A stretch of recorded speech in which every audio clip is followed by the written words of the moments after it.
예, 안녕하세요. 코인 알려주는 허씨입니다. 예, 오늘 제가 준비한 영상은요. 지금까지 내 말이 전부 틀렸다. 이더리움에 꽉 물렸습니다. 이런 제목으로 영상을 준비했는데요. 영상에 들어가기 앞서가지고 제가 책을 딱 읽다가 좀 좋은 글귀가 있으면 노트에다가 좀 적어 놓는 버릇이 있어요. 그래서 한 번씩 그 노트를 이렇게 보거든요. 근데 오늘 그 노트를 좀 봤어요. 쭉 보다 보니까 누군가 나를 자극할 때 귀여운 녀석이라고 생각하면 화도 안 나고 귀엽게만 보인다. 요런 딱 문장을 제가 적어 놨더라고요. 언젠지 몰라도. 그래서 제가 오늘 악플을 이렇게 딱 보면서 귀여운 녀석 이렇게 생각을 해봤어요. 근데 하나도 안 귀여워요 아직. 예. 제가 아직 유튜버가 덜 됐나 봅니다. 예. 저도 그냥 뭐 일반 사람으로서 뭐 남한테 싫은 소리 안 듣고 이렇게 살아왔는데 요즘은 영상 올릴 때마다 한두 개씩 악플이 달리니까 그걸로 좀 스트레스 받더라고요. 사람이 간사해가지고 되게 많은 분들이 좋아해 주시고 감사하다고 이야기하고 그렇게 해도 그 악플 한두 개에 흔들리는 게 사람 마음이더라고요. 그래서 아직까지 유튜버가 덜 됐다. 좀 더 마인드 컨트롤 더 잘 해야 되겠다. 이렇게 생각하게 된 하루였습니다. 예. 지금은 제가 뭐 영상 올리고 한다고 해서 뭐 수익이 나오고 이런 게 없어요. 수익 해봐야 뭐 광고비로 뭐 20만원 뭐 요렇게 나오는데요. 20만원, 30만원 요렇게 나오는데 제가 지금 방송을 계속 열심히 하는 이유는 뭐 사실 구독자분들 때문이에요. 예. 악플을 다는 분들도 있지만 구독자분들이 계시기 때문에 제가 사람들이 내 영상을 정말 좋아하는구나 이런 보람을 느끼면서 방송을 하거든요. 보시면 막 채널들 막 조회수 많이 나오고 이런 채널들 보시면 시청자들 구독 안 하는 시청자 비율이 훨씬 높은 경우가 많아요. 근데 저 같은 경우에는 구독자분들이 70% 넘게 시청을 하시거든요. 그러니까 그 말은 제 방송 보면 뭐 구독하는 사람들이 많다. 그리고 한번 구독하면 그분들이 쭉 이어져서 시청을 한다. 그렇기 때문에 제가 보람을 좀 느끼는 거예요. 예. 그 말은 무슨 말이냐? 제가 아무리 신경질적이고 짜증나고 막 관점이 좀 틀리고 해도 지금 다른 유튜브에 비하면 허씨가 주는 정보가 좋으니까 어쩔 수 없이 이렇게 보는 거죠. 예, 그죠? 그래서 제 정보가 좋다. 뭐 그런 말씀을 좀 드립니다. 예. 오늘 좀 작복이 좀 심했고요. 자, 보시면은 이더리움 같은 경우에 제가 좀 실수를 했어요. 어떤 실수를 했냐면 5월 26일 날 제가 이더리움 지금 사도 될까 이런 이제 제목으로 해서 조금 매수하기에 지금 괜찮지 않을까 이런 관점을 좀 공유를 했어요. 그리고 7월 18일 날도 제가 이더리움 매수하기에 괜찮은 것 같다. ETF 승인 나면 이제 좀 상승을 더 해줄 것 같다. 이렇게 말씀을 드렸는데 지금 가격이 하락했잖아요. 그죠? 예, 하락하면서 뭐 비트코인도 같이 하락하긴 했지만 어찌됐든 이더리움 관점은 틀렸다. 근데 제가 뭐 불안한 건 아니에요. 왜냐면 지금 비트도 같이 떨어졌고 모든 코인들이 떨어지고 있으니까 하락한 건데 회복할 때 분명 더 크게 회복할 수 있을 거라는 자신감은 있어요. 예, 그래서 그때 매수하기 괜찮다고 말씀드렸을 때 저는 매수를 계속 분할 매수를 하고 있다라고 말씀을 드렸잖아요. 예, 그리고 요번에도 조금 매수를 했어요. 예, 매수를 한 이유는 불안감이 없는 이유는 지금 이더리움이 괜찮아요. 예, ETF로 유입되는 게 지금 그레이스케일 쪽에서 매도 물량도 계속 줄어들고 있고 그래서 저는 분명 비트보다는 이더리움이 이제 상승할 때 좀 더 상승률이 높지 않을까 이렇게 생각을 하고 있습니다. 근데 제가 조금 실수했다고 생각하는 건 뭐냐면요. 이 보시면은 제가 분명 알트코인들 사면 X 됩니다 이러면서 좀 강하게 이야기를 했거든요. 그리고 막 저거 알트코인 대량 상폐될 수도 있다 이야기하면서도 알트코인에 대해서 지금 조금 안 좋게 부정적으로 조금 이야기를 하고 있었어요. 그러니까 제가 알트코인은 부정적으로 봤지만 이더리움 같은 경우에는 진짜 ETF 호재 하나로 내가 너무 경솔하게 이거를 조금 판단을 했다 이런 후회를 지금 조금 하고 있는 거예요. 그래서 뭐 제 관점을 보고 조금 매수하셨던 분들한테는 제가 조금 죄송한 마음을 가지고 있고요. 하지만 다시 상승할 거다. 지금 괜히 팔아가지고 막 비트로 옮기고 이럴 필요 없이 다시 비트 상승하고 이더 상승할 때 충분히 이제 회복해 줄 거다. 이렇게 저는 생각을 하고 있습니다. 예, 그래서 알트코인 관련해서 오늘 내용이에요. 예, 알트코인이 좀 많이 빠졌고 알트에 물려 계시는 분들이 정말 많고 제가 지금 멤버십 진행할 때도 저는 비트보다는 알트를 많이 가지고 있는데 멤버십을 그러면 뭐 안 하는 게 맞나요? 이런 이야기들을 많이 하시더라고요. 그래서 알트 같은 경우에 제가 조금 말씀을 좀 드려보려고 해요. 네. 알트가 지금 빠지는 이유는 또 해제가 되는데요. DTCC도 그렇고 DTCC가 담보율 제로를 만들었잖아요. 그것도 그렇고 FIT 법안 수정되는 내용 같은 경우에도 제가 일전에 말씀을 드렸잖아요. 비트코인은 별로 상관없는데 알트한테는 되게 악재로 작용할 수 있다. 이 수정 내용이 이렇게 말씀을 드렸고, 암호화폐 기업 막 웰스 노티스 보내고 막 거래소에 웰스 노티스 보내고 막 SEC가 그렇게 괴롭혔잖아요. 근데 지금 이제 VC들도 SEC가 지금 공격을 하고 있다. 요렇게 일전에 말씀을 한번 드린 적이 있어요. 조금 찌라시 같은 내용이라서 기사화가 안 된 내용이라서 제가 강하게는 말씀을 못 드렸지만 그런 정황이 포착된다 이렇게 말씀을 드렸거든요. 근데 그것도 지금 기사화가 됐고 은행 스트레스 테스트 있었고, 근데 제가 6월 말에 은행 스트레스 테스트가 끝이 나면 이게 조금 풀리지 않을까, 이제 은행들이 암호화폐 기업을 상대로 스테이블 코인 발행할 수 있도록 커스터디 서비스를 좀 해주지 않을까 이런 생각을 했는데 아직까지 진전이 조금 없어 보입니다. 그래서 알트코인이 계속 조금 빠지고 있는 것 같고요. 뭐 요거랑 비슷한 내용이에요. 초크포인트 2.0이 뭐냐면 요게 이제 은행이 암호화폐 기업 상대로 금융 서비스를 안 해주는 거, 그걸 이제 규제 당국에서 막고 있는 그런 부분에 대해서 지금 화제가 조금 되는 거거든요. 자, 원래 이전까지는 요런 기사화가 안 됐어요. 전혀 기사화가 안 됐어요. 그래서 제가 좀 강하게 밀어붙일 수가 없었던 거거든요. 왜냐면 찌라시고 저도 뭐 어디서 들은 내용이다 보니까 확실치 않아서 이제 크로스 체크가 안 되다 보니까 말씀을 못 드렸는데, 지금 딱 8월 10일 날 기사가 떴어요. 근데 제가 VC들을 공격하고 있다라는 이야기를 들었던 건 한 7월 초 6월 말 정도였거든요. 예. 그 정도였는데 지금 한 달이 지난, 한 달도 넘어가지고 이제 요게 기사화가 됐다. 보시면 이 DL 뉴스라는 데서 이제 단독 보도를 했거든요. 그러니까 뭔가 엠바고가 요것도 좀 걸려 있었던 것 같다, 요런 생각을 저는 조금 하고 있습니다. 예, 그래서 요 내용을 좀 살펴보면 올해 최소 3곳의 암호화폐 VC 벤처 캐피탈에다가 이제 소환장을 SEC가 발부한 걸로 알려졌다, 요렇게 보도가 나왔어요. 그러니까 내용을 조금 보면 이제 대다수 암호화폐 스타트 기업이 초기 자금을 조달할 때 이제 VC 투자자들, 기관 투자자들한테 요렇게 코인을 판매했다. 그러니까 VC들을 이렇게 공격해서 니들 투자 내역 갖고 와봐라고 하면 초기에 암호화폐 기업들한테 돈 주고 코인 받아왔던 거, 그런 조항들이 포착될 거니까, 그러면 SEC가 뭐 벌금을 때리든 이렇게 할 수 있잖아요. 그런 내용들이 지금 기사화가 됐습니다. 예. 그리고 연준에서 암호화폐에 대한 오퍼레이션 초크 포인트 2.0, 예, 요거를 이제 또 기사화가 단속 강화됐다고 기사화가 됐습니다. 요건 뭐냐면 그냥 뭐 은행 스트레스 테스트 때 제가 말씀드렸잖아요. 암호화폐 기업들 은행 커스터디 서비스 이용 못하고 그래서 스테이블 코인 발행 안 되고 막 이런 이야기들을 드렸잖아요. 그게 이제 초크 포인트 2.0이라고 불립니다. 예. 요게 지금 보시면 누가 말을 했냐면 윙클보스 형제가 말을 했어요. 예. 어떻게 이야기를 했냐면, 이전에도 이 초크포인트 2.0은 이전부터 문제가 계속 되고 있었어요. 근데 지금 이제 윙클보스가 딱 터트린 거예요. 예. 이걸 지금 와서 그냥 터트린 거거든요. 왜 터트렸냐? 이거는 뇌피셜입니다. 예. 그전에는요, 바이든 행정부한테 암호화폐 기업이 로비를 많이 했어요. 로비를 많이 하면서, 아, 우리 좀 잘 봐주세요, 우리 좀 잘 봐주세요 했는데, 바이든이 계속 돈만 받아먹고, 그거 다 무시를 했거든요. 예.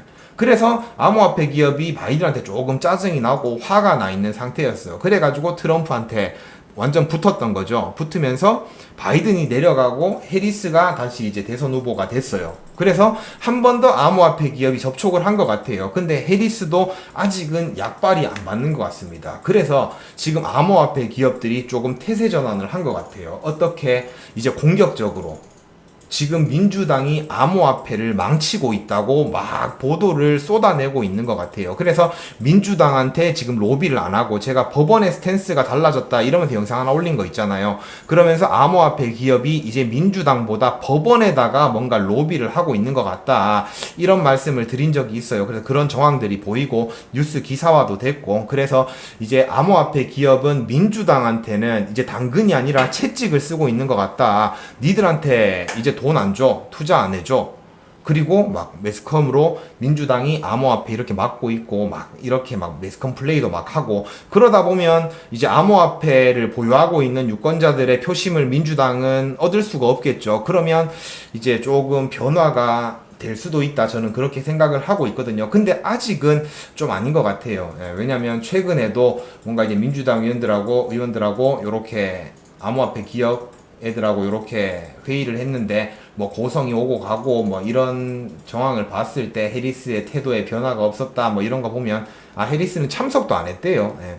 그러니까 해리스 캠프에서는 뭐 변함이 없었다 뭐 이런 이야기가 나오는 걸 보면 아직까지는 조금 부정적인 것 같다 이렇게 생각을 하고 있습니다. 예, 그래서 보시면은 커스터머즈 뱅크라고 걔들이 암호화폐 기업한테 이제 막 좀 금융 서비스를 제공을 해줬거든요.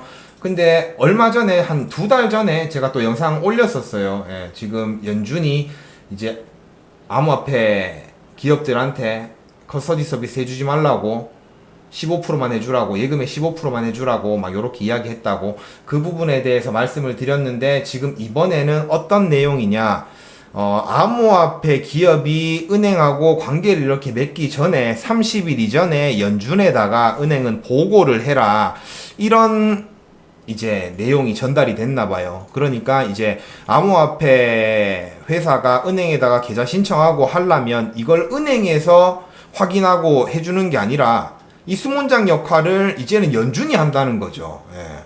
그렇게 되면 또 규제가 또 심해지는 거니까요. 예. 그래서 이 부분이 지금 안 좋은 기사로 나오고 있는 것 같아요. 그래서 윙클보스는 카멜라 해리스가 다가오는 선거에서 승리하고 엘리자베스 워런이 상위원으로 남아있을 경우에 이게 지금 4년 더 지속될 수 있다. 뭐 이런 내용을 기사화 시켜버린 거거든요. 예.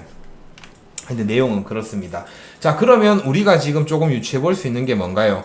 리플 판결이 났잖아요. 그죠? 그래서 리플이 지금 벌금은 20억에서 1억 2,500만 달러? 요렇게 줄였지만, 결과적으로 봤을 때 반 틈은 승리했고, 반 틈은 이제 패배했다는 거예요. 어떤 거 개인한테 거래소에다가 이렇게 판매한 거는 증권이 아니라 상품이라고 법원이 인정을 했고, 그리고 이제 초기에 기관 투자자들한테 판매했던 건 증권법 위반이라고 딱 판결이 난 거죠. 그래서 벌금을 매긴 거고. 근데 조금 또 문제가 있어요. 어떤 문제가 있냐면, 나쁘진 않아요, 현 상태로는. 근데 지금 벌써 막 엄청 리플이 승리했다 이러기에는 문제가 있는 게 뭐냐면, SEC 같은 경우에 2023년 7월에 이 판결이 난 거거든요.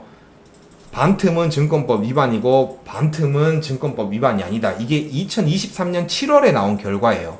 요번에 판결이 나온 건 벌금이 얼마냐에 대한 판결이 나온 거고, 이 개인 투자자한테 거래소에다가 판 건 아니고, 이제 기업들한테 요렇게 따로 니들이 판 건 증권법 위반이다. 요렇게 판결이 난 건 2023년 7월이었어요. 예.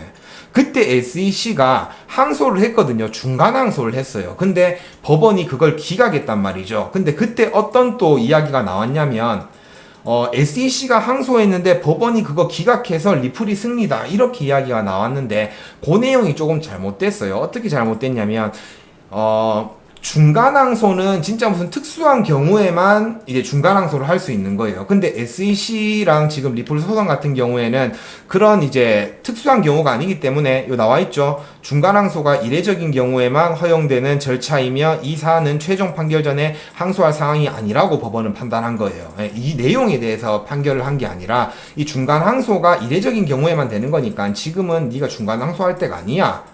가 된 거예요. 그러다 보니까 SEC는 이 결정에 대해 최종 판결 이후 항소할 수 있는 기회를 기다리게 되었다. 요렇게 있잖아요. 그죠? 그래서 지금 2023년 7월의 판결은 법원에서 최종적으로 유지는 됐지만 SEC는 이제 다시 항소를 한번 할 확률이 많다. 근데 그 항소는 언제까지? 판결이 나고 2달 내로, 그러니까 며칠 전에 판결이 났으니까 10월 초까지 SEC는 항소를 해야 된다는 거죠. 근데 만약에 60일이 지나서까지 항소를 안 한다? 그러면 이제 요렇게 굳혀지는 거죠. 그래서 저번 영상에서 제가 말씀드린 게 FIT 21 법안이 어떻게 수정이 되느냐에 따라서 이제 요 항소는 하게 될 거다. 그렇게 생각을 하시면 될 것 같습니다. 아니면 반대로 SEC가 항소를 하고 만약에 그 판결 내역에 따라서 FIT 21 법안이 또 다시 수정이 될 수도 있고요. 그래서 지금은 리플에 관해서 너무 안심할 단계도 아니고 지금 다 알트코인 같은 경우에도 막 안심할 단계는 아니다. 지금 뭐 가격적으로는 괜찮아요. 제가 알트코인 투자하시는 분들은 멤버십 가입을 제가 조금 꺼려하는 이유가 뭐냐면 알트는 지금 어떻게 될지 알 수가 없어요. 예. 시장 분위기로는요 안 좋은 분위기가 맞습니다. 근데 지금 매도하라는 얘기가 절대 아니에요. 왜냐? 가격적으로는 지금 엄청 많이 하락했거든요. 고점 대비해서 막 60%, 70%, 80% 빠졌어요. 그죠? 지금 조금 반등은 했지만 막 솔라나나 이런 특정 코인들 같은 경우에는 많이 회복한 것도 있지만 지금 대부분의 이제 알트 코인들은 이미 50% 이상 하락을 했기 때문에 오히려 알트 비중이 없는 사람들한테는 지금부터 알트 조금 분할 매수해도 괜찮을 것 같은데 이런 입장이에요. 시장 상황은 안 좋지만 왜냐면 지금이 거의 최악의 상황이라고 생각을 하니까. 그럼 만약에 좀 뭔가 초크포인트 2.0이 완화가 된다던가 아니면 해리스가 조금 암호화폐 친화적으로 나온다던가 민주당에서 뭐 FIT 법안을 조금 긍정적으로 수정을 한다던가 뭐 이런 내용이 나오게 되면 다시 암호화폐 기업들이 들어올 수 있는 마켓 메이커들이 들어올 수 있는 길만 열리면 알트코인들은 또 펌핑을 할 수 있거든요. 그래서 지금 시장 상황은 안 좋지만 매도에 대한 이야기는 할 수가 없다. 왜냐 가격적으로 너무 떨어졌으니까. 지금 매도해서 어떡하자고요. 벌써 반토막 이상 났는데 그거 지금 매도하는 거는 미친 짓이죠. 그냥 지금부터는 기도 메타 뿐이다. 알트 막 50% 이상 물려 계신 분들은 상승해 주길 바라는 것 뿐이다. 근데 또 문제가 아니라 좀 희망적인 말씀을 드리자면 지금은요 예전의 하락장처럼 마켓 메이커들이 지들이 원하는 금액까지 올려서 뺀 게 아니에요. 개미들한테 손바꿈하고 턴 게 아니라 지금 규제들 때문에 어쩔 수 없이 얘들이 지금 엑시트를 한 상태이기 때문에 언제든지 들어올 수 있는 거예요. 그렇기 때문에 지금 막 법원이든 막 민주당 공격하고 암호화폐 기업이 계속 난리를 치는 거예요. 지금 지들 빨리 돈 넣고 막 가격 펌핑 시키고 마켓 메이킹 해가지고 지들 막 이렇게 수익을 발생시켜야 되는데 지금 은행이 다 막아놔 버리니까 정부가 이걸 다 막아놔 버리니까 얘들은 들어가고 싶어 미치겠는데 못 들어가는 거거든요. 그러니까 요걸 조금만 풀어주면 분명 이제 암호화폐 기업들의 자금들이 들어온다. 그러면 개미들도 다시 붙고 펌핑할 때가 올 수 있다라고 말씀을 드리는 거예요. 예. 근데 그거는 제가 뭐 미국 대통령도 아니고 뭐 되게 뭐 대단한 사람도 아니기 때문에 제가 그게 언제 될 거다 말 거다 이렇게 말씀을 못 드리죠. 근데 이미 물렸으니 그런 사람들은 지금은 보유를 하고 있는 게 맞다. 다만 지금 할 수 있는 건 뭐냐, 뭐 물 타고 뭐 하고 이런 게 아니라 지금 내가 가지고 있는 코인이 조금 펌핑을 많이 해줄 수 있을까 없을까 그걸 가려야 된다는 거죠. 이제는 옥석 가리기가 좀 필요하다라는 거죠. 왜냐면 지금 판결 자체로 그리고 FIT 21 법안 수정된 바로는 지금 암호화폐 기업이 초기 투자했던 이제 기업 기관 투자자들한테 판매했던 건 증권으로 분류가 됐잖아요. 그래서 판결이 나버렸잖아요. 그러다 보니까 지금 막 신생 알트코인 이런 것들이 있죠. 유통량 얼마 안 되고 아직 락업 물량이 엄청 많고 이런 것들은 지금 조금 위험할 수도 있지 않을까 저는 그렇게 생각을 합니다. 그래서 조금 건강한 거, 좀 잘 올라갈 수 있는 거 이런 옥석 가리기가 필요할 때라고 생각을 합니다. 예. 오늘 제가 준비한 영상은 여기까지고요. 멤버십을 제가 생각했던 것보다 되게 많은 사람들이 신청을 해주셨더라고요. 그래가지고 제가 되게 감사의 말씀을 전하고 싶네요. 예.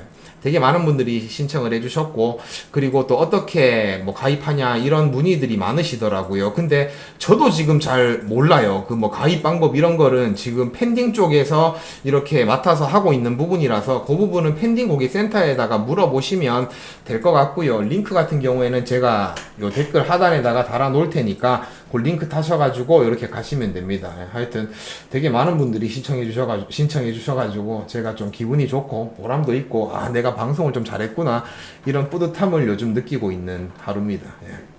하여튼 영상 시청해 주셔서 감사하고요. 다음에 또 좋은 영상으로 찾아뵙도록 하겠습니다. 예, 감사합니다.